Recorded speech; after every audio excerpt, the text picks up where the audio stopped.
Magandang buhay po sa inyo mga kahabi na dito, Lesiquel dito. Sa unang-una, nagpapasalamat tayo sa Panginoon sa walang sawang pagbigay sa atin ng buhay. Then sa magandang araw po ngayon, so napakasikat ng araw. Ang share ko po sa inyo ngayon, yung pinagawa sa ating vacuum cleaner. Kasi po, sa totoo, yun pong ginagawa kong mahaba na vacuum cleaner, kapag po ang alaga nyo ay mga crayfish at meron kayong 3 layer, mahirap na po yung gawin.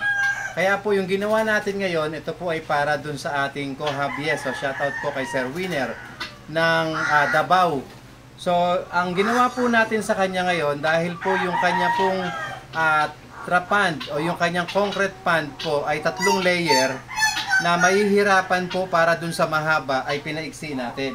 So dito po, gumawa po tayo, kung makikita nyo po ito po yung pinaka-base natin. Ito pong base natin na to, walang bulok to kasi ang ginamit po natin dito PVC. So ito pong PVC na distress, inunat po natin to. Inunat natin para po maikorte. Then naglagay po tayo ng rubber sa likod. Then yung power supply po, ito, lapit mo to. Yung power supply po ito. Ito yung power supply niya kasi ang gusto niya po, ang power supply ay nakakabit na. Kasi po ito pong ginawa nating bago na to ay 12 volts lang po ito. So, kasi iniiwasan nga natin yung ma-electrocute yung ating mga co-hobbyist. Kaya po, ang ginagawa natin ay 12 volts lang. Yan. So, dito po, ito po yung kinakapit ko. Ito na po yung pagbalik po. Return na to. Dito po lalabas yung ating malinis na tubig. Then, ito po ay subject po. Kumbaga, removable po ito. Kumbaga, movable siya. Removable din kasi natatanggal din po ito rito. Yan. Ito po ay papasok sa inyong trapand. Itong area na to. Then sa kabila po, ito naman po yung ating poop separator. So ikakabit ko po ha. Para po makita nyo. Yan.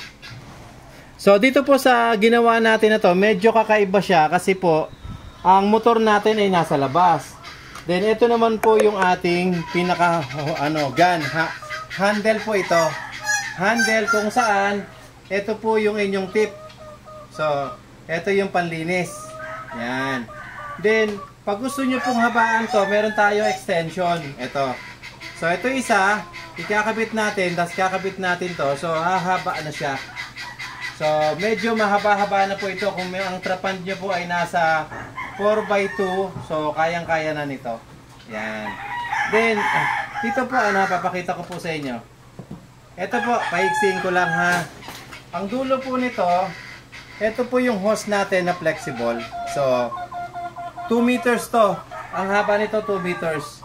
Kasi nga po, para po ito convenient kung kayo po ay gagalaw sa inyong mga trapand.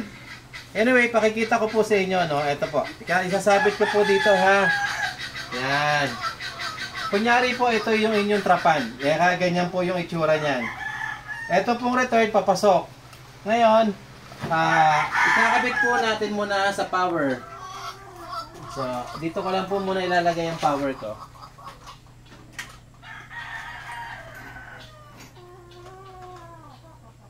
Yan.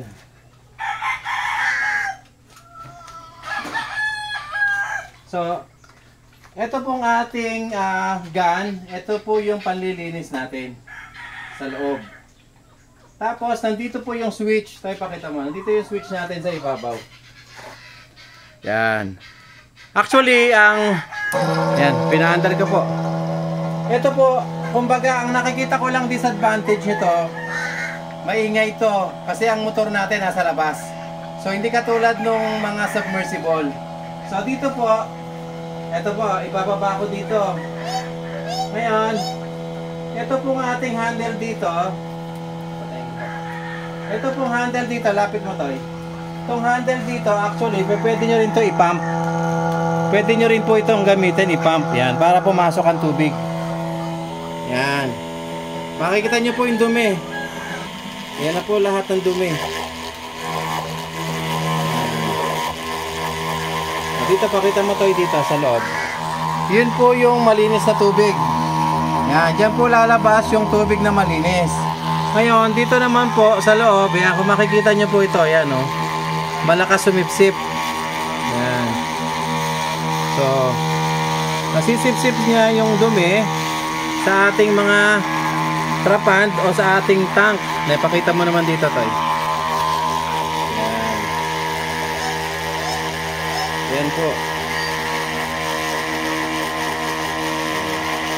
Yan. So sa ganitong paraan mga kahabi, makikita niyo po, medyo kumbaga convenient siya kasi yung size po ng atin pong tulo ay napapalitan. Kumbaga nahaba. Depende sa inyong paggagamitan. So sa mga aquarium po, pwede rin. Sa mga aquarium natin. Kaya nga po, itong ginawa natin na to, ito po ay convenient na sa mga taong gustong-gustong malinis yung kanilang mga aquarium, yung kanilang mga trapan. Yan mga kahabi. So anyway, ito pong aking unang ginawa nito, ito po ay ipadadala ko sa Davao. Order po ito ni Sir Winner. So, Sir Winner, ito na po. Kayo po ang winner talaga. So, kayo po ang kauna-unahan natin padadalhan ng ating ginawa. Kasi siya po ay kausap ko ng mahabang matagal-tagal. Salamat po sa inyo sa walang sawang pagsubaybay at sa mga DIY product po na ginagawa ni Pierrito. Salamat po.